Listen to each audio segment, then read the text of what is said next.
ஊர்லேருந்து இன்னொரு ஊருக்கு பார்சல் அனுப்பினாலும் அது ஏற்றுமதி தான். ஒரு ஊர்லேருந்து இன்னொரு நாட்டுக்கு பார்சல் அனுப்பினாலும் அது ஏற்றுமதி தான். இன்னொரு ஊர் பார்சலை வாங்கி வச்சு நீங்கள் சேல்ஸ் பண்ணாலும் அது இறக்குமதி தான். இதுதான் என்னுடைய கான்செப்ட். ஓகேவா? ஸோ பண்டம் மாற்று முறை அப்படிமோ. ஸோ அது செய்யக்கூடிய எல்லா நபர்களுக்குமே ஏற்றம் உண்டு அப்படிங்கிற சொல்லிடலாம். அதுக்கடுத்து பார்த்தீங்கன்னா இந்த கடகராசி என்பவர்களுக்கு தனியார் துறையில் நீங்கள் வேலை பார்த்தாலும் சரி, அல்லது நீங்கள் அரசாங்க துறையில் இருந்தாலும் சரி, பதவி உயர்வு என்பது உங்களுக்கு உறுதியாக கிடைக்கக்கூடிய அற்புதமான செயல்பாடு.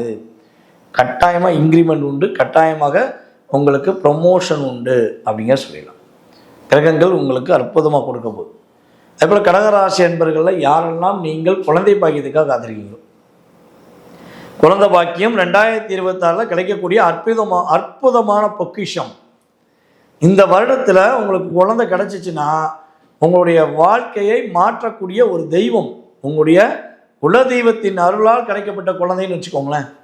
அது முதல் குழந்தையாக இருந்தாலும் சரி, 2வது குழந்தையாக இருந்தாலும் சரி, 3வது குழந்தையாக இருந்தாலும் சரி, எத்தனாவது குழந்தையாக இருந்தாலும் சரி, 2026 ஜனவரி முதல் 2026 டிசம்பருக்குள்ள உங்களுக்கு குழந்தை கிடைக்குன்னா அது உங்கள் குலத்தை காக்க வேண்டிய தெய்வம், குலத்தை காக்க வந்த தெய்வம்னு வச்சுக்கோங்க. குழந்தை அற்புதமாக வளருங்க. அந்த குழந்தைகள் மூலமாக உங்கள் லைஃப் வேறு விதமான பிரகாசத்தை எதிர்நோக்கி போகுதுங்கிறத தெளிவாக சொல்லலாம். கடன் பிரச்சனையில் சிக்கி தவிச்சிக்கிருக்கீங்கன்னா கடன் பிரச்சனை குறையும், கவலைப்பட வேண்டாம். நல்ல ஒரு மாற்றம்.